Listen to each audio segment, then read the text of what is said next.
Being stuck in indecision is one of the worst wasted times. Let's talk about how to get out of it. Hi, my name is Alexsandra. I'm a seasoned climate tech and crypto founder who co-founded a pioneering carbon removal company. And now I work with entrepreneurs and leaders, ambitious professionals who are wanting to create true impact in this world without burning out and so they can live with full fulfillment. Let's get to today's video. I don't know about you guys, but I have a history of being indecisive.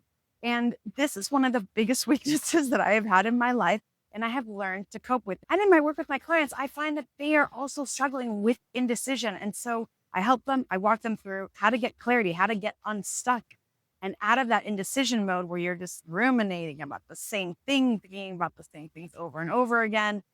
And because it's been so helpful for them and for myself, I thought, why not share it with my people on YouTube? What does indecision really look like? It's thinking about the same thing and getting nowhere with it. Usually, these decisions are hard to make because they mean a lot to us. And when there's a lot riding on a decision, it can feel very daunting. And we're not necessarily sure how to go about it. And so I like this process that I'm about to share with you because it's so analytical, clear, and rational. And it helps you to see all the options available. And at the end of it, you will be so clear. This is the right path for me to go on. So I actually got this idea from a mentor and one of our board members at Nori while we were building that business. And it was that any algorithm, however rough it is, will get you 90% of the result that you're looking for. About that number. Don't quote me on the number. But the point is that an algorithm that clearly defines what are the things to consider in a process, in a decision, will get you most likely the highest value result. So most of my audience are in tech. You know exactly what an algorithm is. For those who are not, an algorithm is essentially a recipe for how to make decisions and processes so that you get one specific outcome given a bunch of inputs.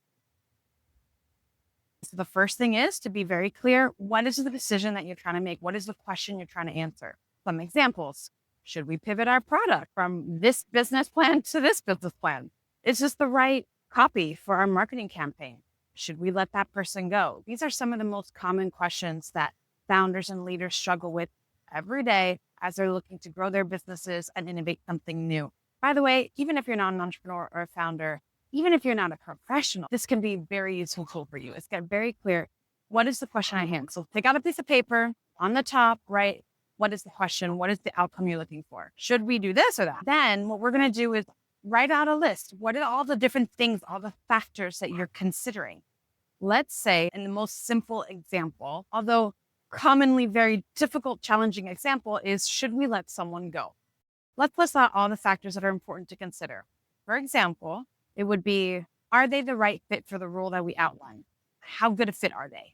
How well do they align with the value of the company? Which, if you haven't done yet, there's probably many videos I've already created about being clear about the values of your company. How important is their role to the business right now? I'm going to stick with those three examples, but you could do this across anything, right? So if it were a marketing campaign, is this the right line for our marketing campaign? You would want to list out different factors like how clearly does it express the pain point? How strong is the pain point felt by that audience? Like how painful it is? How strong is the hook? Like, does it really get people's curiosity, attention? Does it get people to look and want to know more? List out all these different things. And then what we're going to do is, of course, in the algorithm, we weight rank these factors. I like to use a scale of 1 to 3. Doesn't make things too complicated. A 1 is pretty low, a 2, medium, and a 3 is large. So on your paper, under the question, with all these different factors laid out, list how important are they? A 1, 2, or 3. 1 being lowest and 3 being highest.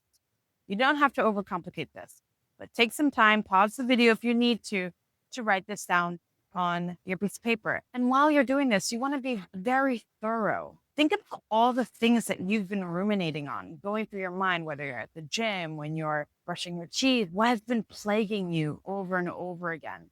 Write all those things down and then consider, how often have you been thinking about them? How much does it bother you? How important is it logically to the business, or is it like a personal thing? When we rank the weights of these factors, we want to be considering rationally, how important is it for the business, if it is a business problem, or how important is it to me if we're grappling with a personal problem? It is important to recognize the context. And so what we're going to do with this is we're going to create our algorithm, which is we are going to create a scoring of evaluating each idea that we come up with against these factors. Okay, so now that you have this clearly on your paper, you could also be using a spreadsheet, by the way. That's actually the chief move, is to use a spreadsheet. All of your rows will be the factors to consider in the column, written out. In the column to the right of that will be the weighted rank of those factors. And now in all of those subsequent columns, we're going to list out the potential decisions, the options that we are considering and laying out. So in the first column after the weighted rank, we'll say decision number one, this marketing line, the second option for your marketing line, the third, etc.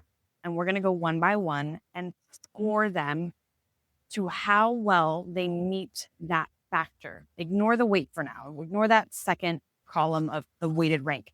We just want to score on a scale of 1 to 3, how well that option scores for that factor. So for example, we're considering option A for our marketing campaign. And the first factor to consider is the clarity of the message.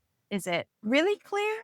Like, is it just a little bit clear? So like a 1, is it okay, clear? A 2, or is it very clear? Like it hits the point very well, very clearly. That would be a 3. So go through for option A and score 1, 2, or 3 for each of those rows. How well does it perform? Again, it's not going to be perfect. You don't have to do too much. Just what's off the bat, your first answer, your first guess to how this feels, how this ranks. And once you have all that done, go through for the other options. Option B for your marketing campaign. And in the example of having to let someone go, you would have one line, one column, and all the different factors you're considering in whether you keep someone. And let's use me, for example. Say someone is considering whether or not they should let me go. Alexsandra, how does she meet the values of the company on a scale of 1, 2, or 3? She kind of hits them. Not really. There's some misalignments. There's many misalignments. Or 3, no, she's perfectly aligned with our values. Okay, next decision. How does Alexsandra's skills fit the role that we've defined for her? 1, little. You could also put 0, by the way, like not at all, which would be a really bad fit. It means you did a really bad job hiring. You could do 2, medium, like, okay, kind of, and 3, like, no, she's perfect for the role that we described. And then this might be just like a separate question, which is how important is the role for the company? That's something separate to consider. I might have complicated this example. I think you get the gist. So what you're going to do is you're going to score 1 to 3 across all those factors. And then once we've had all the options listed out, all of them scored, you're going to have like a little grid. We're going to compute the final score for each decision. So in the example of the marketing campaign, is option A better or worse than B or C or etc.?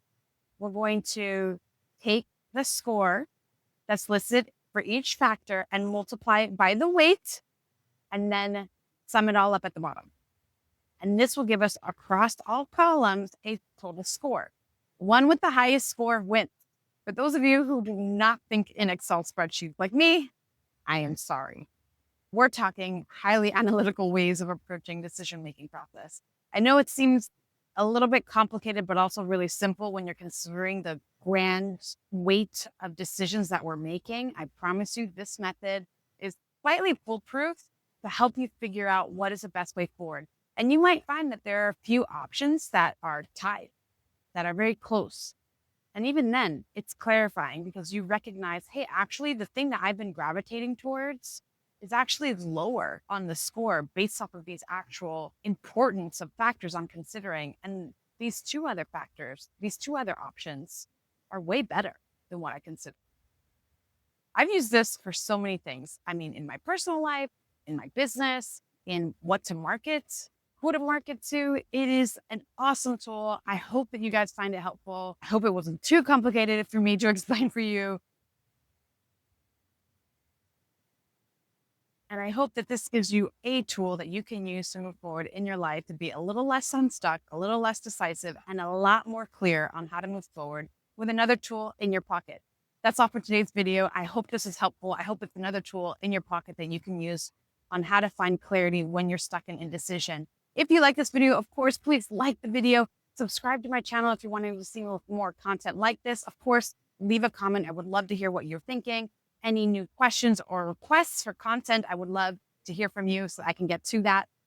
That's all for today's video. Oh, also, if you are someone who's finding themselves constantly stuck and struggling with indecision or stress or burnout, There's a link in my description below. Nothing crazy, just some information about what I do to help people like you to get unstuck, to break free from stress and burnout, and instead find clarity, confidence, and true fulfillment in what they do. That's it for today. I hope you guys have a lovely day. Ciao.